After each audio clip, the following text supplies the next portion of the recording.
You're not procrastinating because you're lazy or unmotivated. You're procrastinating because you're choosing comfort over progress.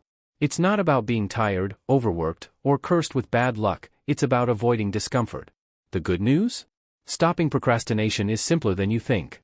The bad news? You probably won't like how simple it is. Let's call procrastination what it really is: avoidance. You're dodging something: fear, boredom, effort, or even perfectionism. Maybe the task feels too big, too boring, or you're terrified of doing it wrong. So you delay.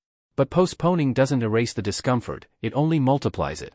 You trade a few minutes of relief for hours of stress later. It's like putting a bandage on a bullet wound: it hides the pain but doesn't fix the damage. You tell yourself, "I'll do it later." But deep down, you know that's a lie. You won't suddenly wake up tomorrow filled with motivation. You're not waiting for the right time, you're waiting for the task to feel easy. And that day will never come. Hard things never get easier by waiting. They only become heavier with time. Now here's the part that'll sting a little: beating procrastination is ridiculously simple. Not easy, simple. You just have to start. That's it. The hardest part of any task isn't doing it, it's beginning it. The second you take that first small step, momentum kicks in. Your brain shifts from resistance mode to action mode. But the longer you sit there thinking about it, the scarier it feels. The task isn't the enemy, your hesitation is. Ask yourself, how many times have you finally started something and realized, "Oh, this isn't so bad"? Starting is always easier than the mental nightmare you built up in your head. So here's a method that works: the just start method. Step 1. Set a 10-minute timer. Tell yourself, "I'll only do this for 10 minutes. If it sucks, you can stop after that." 9 times out of 10, you won't stop, because once you begin, your brain wants to finish. Step 2. Do the easiest part first. Open the document. Type the title. Pick up one item off the floor. Small wins build momentum, and momentum builds progress. Step 3. No multitasking.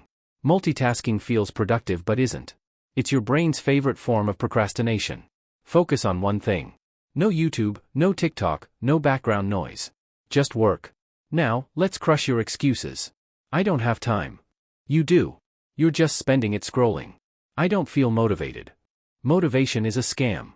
It's unreliable. Discipline gets you results, not feelings. It's too hard. So what? Avoiding it doesn't make it easier. Break it down into small, manageable steps and do one. Once you start, how do you keep going? Build momentum. Think of it like a snowball, small at first, then unstoppable. Every small action compounds.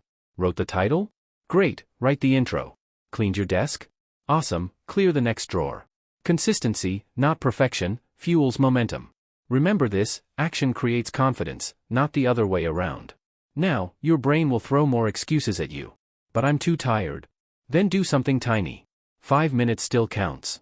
"But I don't know where to start." Start anywhere. Pick the easiest part. "But what if I fail?" You might. That's fine. Failure teaches. Doing nothing teaches nothing. Sitting in fear doesn't protect you, it just keeps you stuck. Procrastination isn't a personality trait, it's a habit. And habits are built, and broken, through repetition. Tackle your hardest task first thing in the morning, eat the frog, as they say. Or start with a micro-win to build momentum. Set deadlines. Open-ended tasks breed endless delay. And when you finish something, reward yourself. Your brain loves dopamine, use it to your advantage. Here's the uncomfortable truth: no one's coming to save you. Not your boss, not your parents, not your friends. Every time you procrastinate, you're choosing short-term comfort over long-term progress. That's the trade you're making, and you make it every single day. But the power to change that is entirely yours. Every second you waste is a second you could use to build the life you actually want. Stop waiting for clarity, motivation, or the perfect timing; they don't exist. The only sign you need is this one. So close this video, take a breath, and just start.